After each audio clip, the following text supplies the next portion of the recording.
एकादशी जो कि हर महीने आती है, महीने में 2 एकादशी होती है और एकादशी का व्रत रखने से साधक को मोक्ष की प्राप्ति होती है और सुख समृद्धि भी साधक को प्राप्त होती है। इसलिए एकादशी व्रत सभी को रखना चाहिए। राधे राधे। कैसे हैं आप लोग? ईश्वर कृपा से आप सब अच्छे होंगे। ईश्वर सब पे कृपा बनाए रखे, सबका कल्याण करे। आज मैं बता रही हूँ कि एकादशी जो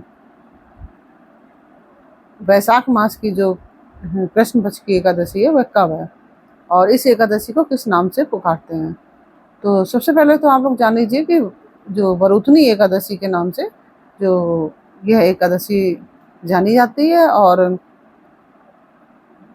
इस दिन भगवान विष्णु की आराधना करनी चाहिए। ऐसी मान्यता है कि इस दिन व्रत रखने से भक्त के जीवन में सुख शांति और समृद्धि आती है तथा भक्तों को मोक्ष की भी प्राप्ति होती है।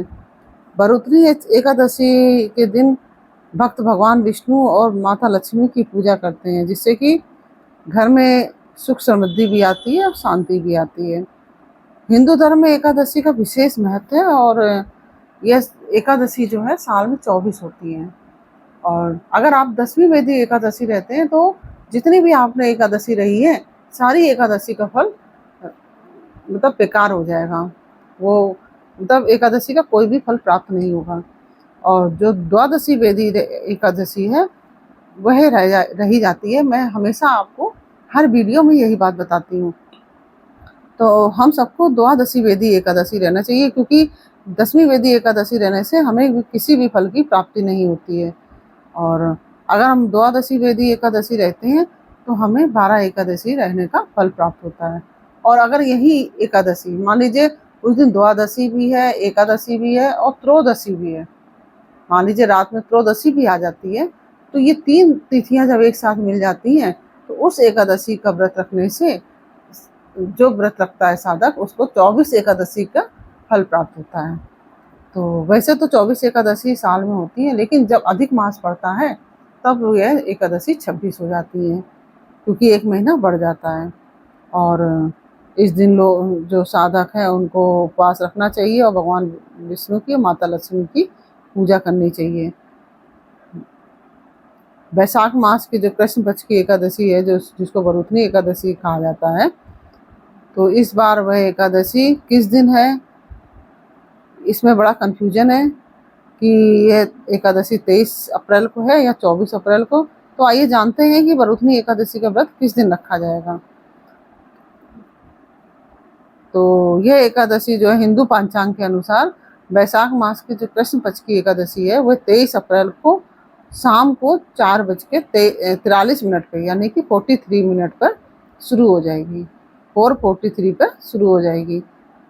23 अप्रैल को शाम को 4:43 पर प्रारंभ हो जाएगी और इसका समापन होगा अगले दिन यानी कि 24 अप्रैल को दोपहर में 2:32 पर इसका समापन होगा। यह एकादशी 23 अप्रैल को 4:43 पर प्रारंभ होगी और 24 अप्रैल को 2:32 पर इसका तिथि समाप्त हो जाएगी। तो हिंदू धर्म में उदया तिथि का महत्व होता है और एकादशी कभी भी 10वीं वेदी नहीं रह जाती है, क्योंकि अगर हम 23 तारीख को एकादशी का व्रत रखेंगे तो वह 10वीं वेदी एकादशी कहा जाएगा और उस समय किसी भी फल की प्राप्ति नहीं होगी। इसलिए हम सब 24 अप्रैल को ही एकादशी का व्रत रखेंगे। और क्योंकि हिंदू धर्म में उदया तिथि का भी महत्व है और द्वादशी वेदी जो एकादशी है उसका भी महत्व ज़्यादा होता है।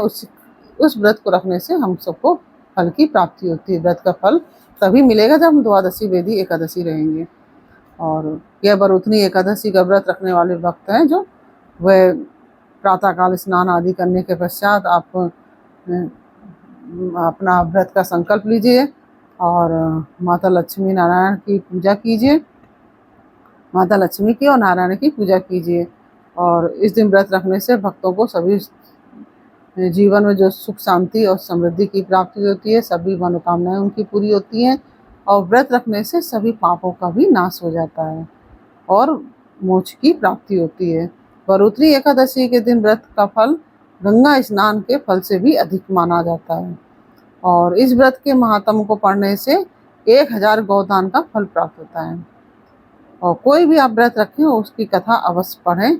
और वरुथनी एकादशी की पूजा सामग्री जो है, भगवान विष्णु की प्रतिमा, चित्र, जो या प्रतिमा हो या चित्र हो, पीले फूल, तुलसी दल, धूप, दीप और मिठाई, अक्षत, रोली, अक्षत नहीं रख इसमें चढ़ाया जाता, सॉरी, अक्षत नहीं चढ़ाया जाता है, रोली, पीला चंदन, गंगा जल आदि, और पंचामृत भगवान को स्नान कराएं। और इस दिन एकादशी के दिन कभी भी अक्षत नहीं चढ़ाने चाहिए भगवान को, और एकादशी के दिन कभी भी अच्छा चावल का प्रयोग नहीं करना चाहिए। अगर आप व्रत हैं तो भी नहीं करना चाहिए, और नहीं है तो भी नहीं करना चाहिए। और क्या है पूजा विधि? वरुथनी एकादशी के दिन सब जैसे पूर्व एक दिन पहले पूर्व में सूर्यास्त के पहले भोजन कर लें, और रात्रि में ब्रह्मचर्य का पालन करें। और एकादशी के दिन ब्रह्म मुहूर्त में उठकर स्नान करें। उसके बाद हाथ में जल और फूल लेकर भगवान विष्णु का ध्यान करते हुए व्रत का संकल्प लें। फिर पीले आसन पर भगवान विष्णु की प्रतिमा को स्थापित करें, या चित्र है उसको स्थापित करें। इसके बाद गंगा जल से विष्णु जी की प्रतिमा को स्नान कराएं, और साफ वस्त्र से पोंछें। अगर एक प्रतिमा है तो उनको एक थाली में रख के उसको स्नान कराएं। इसके बाद चंदन, अक्षत, पुष्प, पीले पुष्प मिल जाए तो पीले पुष्प चढ़ाइए, क्योंकि भगवान विष्णु को पीला रंग बहुत पसंद है, और पीले पुष्प ही भगवान विष्णु को चढ़ाए जाते हैं। और तुलसी के पत्ते आदि चढ़ाएं, धूप दीप दिखाएं, आरती करें, कथा सुनाएं, नैवेद्य चढ़ाएं, फल चढ़ाएं, केसर की खीर, पंचामृत, धनिया की पंजीरी अर्पित करें, भगवान विष्णु का मंत्रों का जाप करें। इसके बाद व्रत की कथा पढ़ें और आरती करें, फिर दक्षिणा चढ़ाएं। अंत में मनोकामनाओं की पूर्ति के लिए भगवान विष्णु से प्रार्थना करें। और रात्रि में जागरण का और भजन कीर्तन का विशेष महत्व है। इसमें एकादशी में रात्रि में जागरण अवश्य करना चाहिए। रात्रि में जागरण पूरी रात नहीं कर सकते हैं तो आप आधी अर्धरात्रि तक आप जागरण कर सकते हैं, यानी कि रात में करीब 12-1 बजे तक आप जागरण कर लीजिए। और जागरण का मतलब ये नहीं कि आप फिल्म देखें या सीरियल देखें, आप उसमें मंत्र जप कीजिए, कीर्तन कीजिए, यह किया जाता है।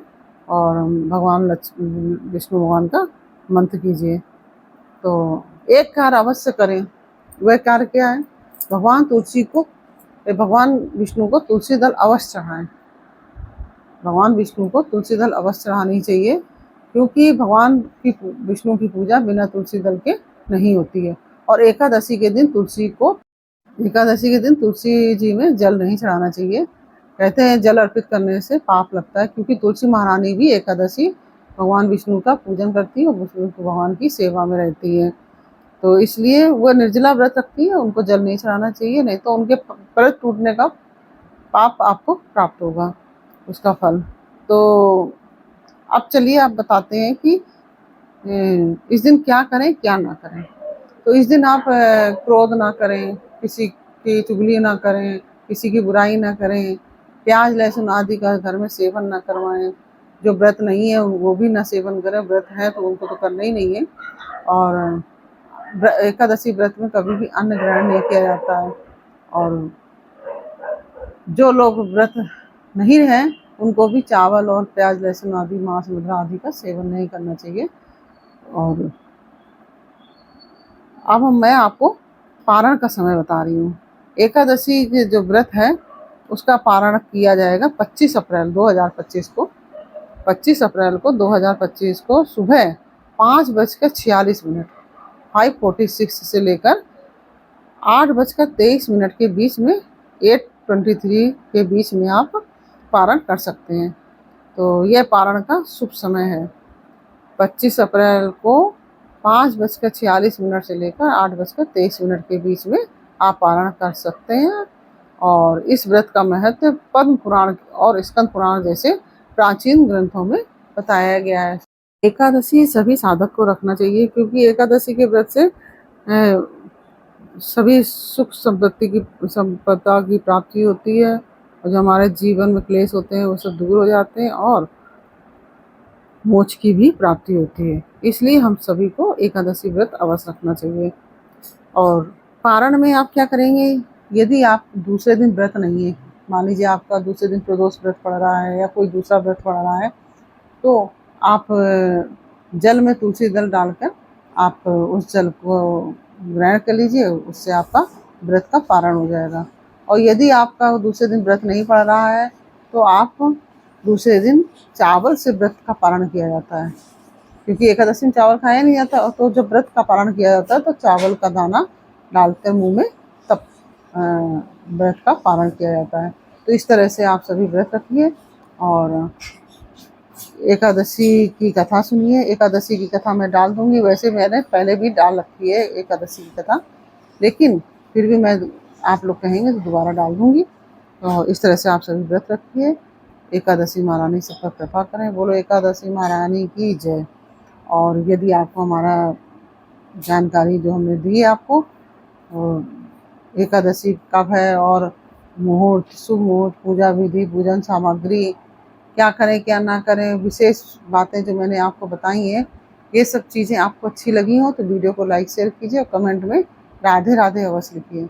और यदि आप हमारे चैनल पर नए आए हैं तो आप प्लीज़ हमारे चैनल को सब्सक्राइब अवश्य कर लीजिए और बेल आइकन बटन अवश्य दबा दीजिए, जिससे कि हमारे आने वाले सारे वीडियोस आपको प्राप्त हो सकें। फिर मिलते हैं आपसे अगले वीडियो में एक नई जानकारी, एक नई कहानी के साथ। तब तक के लिए राधे राधे।